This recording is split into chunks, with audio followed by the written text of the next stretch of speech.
Alright, so this part of the course I want to talk about how to use Photoshop to adjust and manipulate colors. Now there's a few ways to do this, so let's take this watercolor painting that I have here, and what I'm going to go ahead and do, this is the go-to way I use Photoshop to change and adjust color. So if I just click Command U, I get this menu, the hue and saturation menu.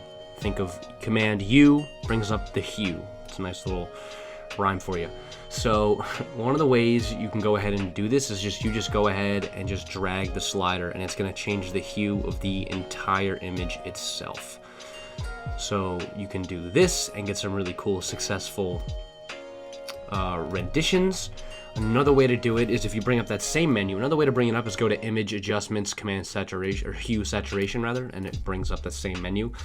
This little drop down menu, you can actually go ahead and select the actual pixel color and adjust by color. So I want to go ahead and change the color of just the orange in here. So I'll go to reds because that's pretty much a red color.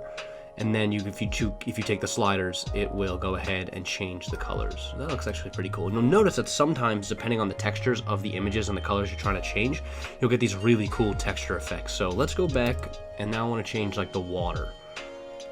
So let's go to blues. I'll notice that it's even changing the color of the blue inside the leaves. So let's actually cancel that, bring that menu back up, and try cyan. Because cyan is like kind of like a blue, like a light blue. There we go. That's what I'm looking for. And honestly, I'll just up the saturation. There we go. So there you have it. Completely new and dynamic. I'm actually going to save that because I think that looks really cool.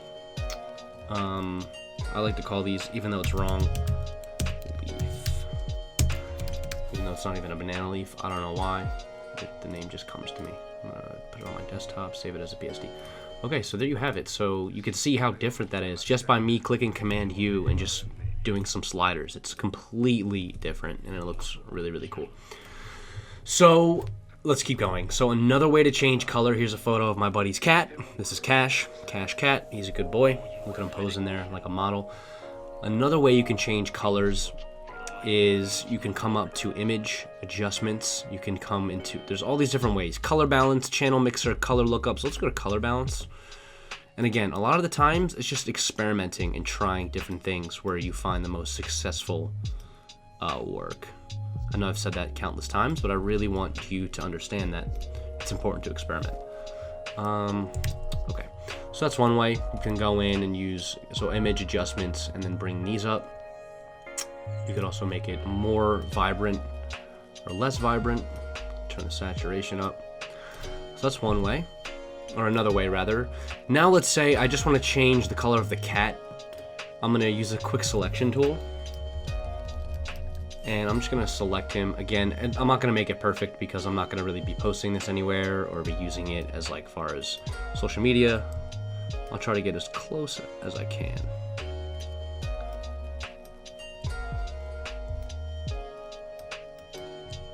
Okay, so there you have it. Now that I have the cat selected, now that I have something selected, whatever is within the selection, that's where the color will be changed. So Command U, bring up this menu. And now you can see I'm just changing the color of the cat. So if you have an image where you just want to maybe tweak the color of one specific thing, this is how you do that. You'd select that thing, and then you can change the color. And that looks pretty legit. Obviously, there's some mess ups here and here, but I just want you to understand that's how you would do that. Now let's say I just want to kind of change the color of the plants. Same thing. Select the plants, and then use the slider to change them as well. Okay? Moving on. So now here I have an image where the entire motif or artwork itself is just black lining. I'm going to add a background just to make it easier to see. I'm going to change it to white. So now, based off everything I just told you, I have the samurai layer selected. Let's just make it, oops, change the name of it so you can see it.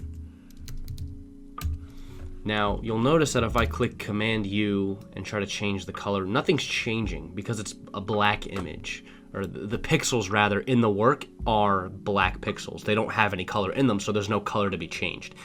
So even if you come up to vibrance or color balance, it's not changing at all because there's the pixels are colored black. So you're not doing anything. So a way to combat that and a way to fix that, say I want to make all these little fine detail lines an actual color, it's an easy solution. So you're going to come up to Image, Adjustments, and Channel Mixer, and you're going to have this constant slider, and you're going to either turn it all the way down, or in this case, we're going to turn it all the way up.